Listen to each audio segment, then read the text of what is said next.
Greetings, welcome back to the Drummond channel. I'm going to do an update on the dollar and Bitcoin. There were two things that came up over the weekend, and with new quarterly information, the way people were talking about the dollar, it was the end of the dollar with tariffs and yada, yada, yada.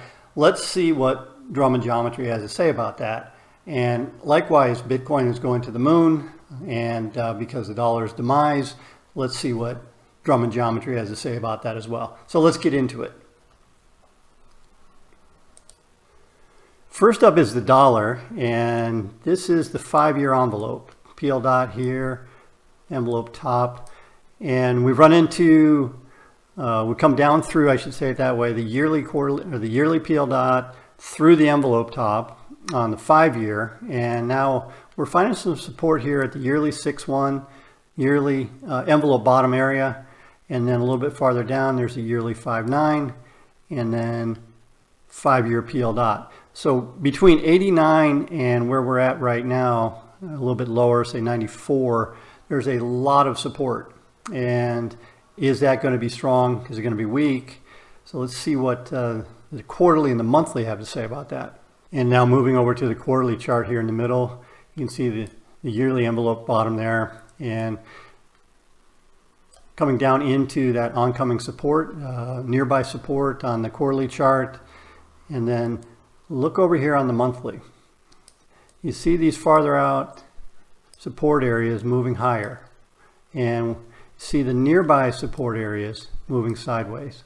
So they're starting to show that on a monthly basis there's a little bit of support building. Also on the monthly, 5-1, 5-2 up combination right in that area, higher time period support, starting to move into the monthly envelope.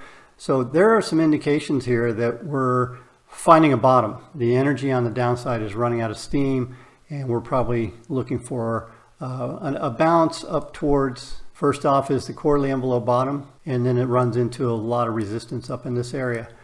So there early signs, I guess early signs of a bounce forming in the dollar, and we'll see how high it goes.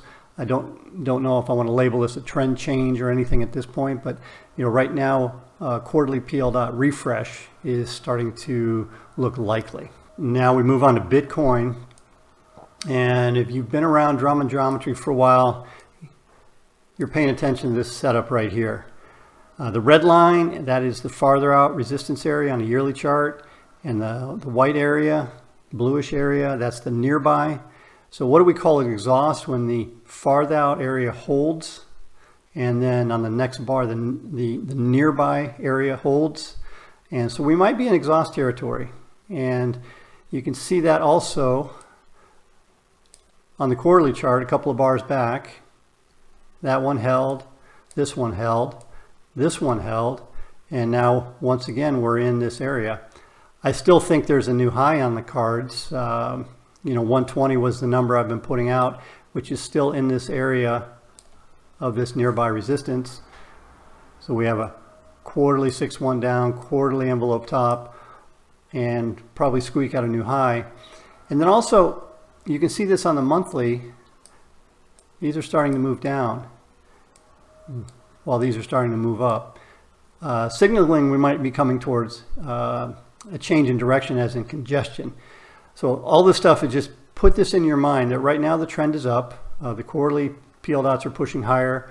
You can see how nicely the monthly PL dots are pushing higher, but it's running into resistance, and there's a resistance area just up ahead.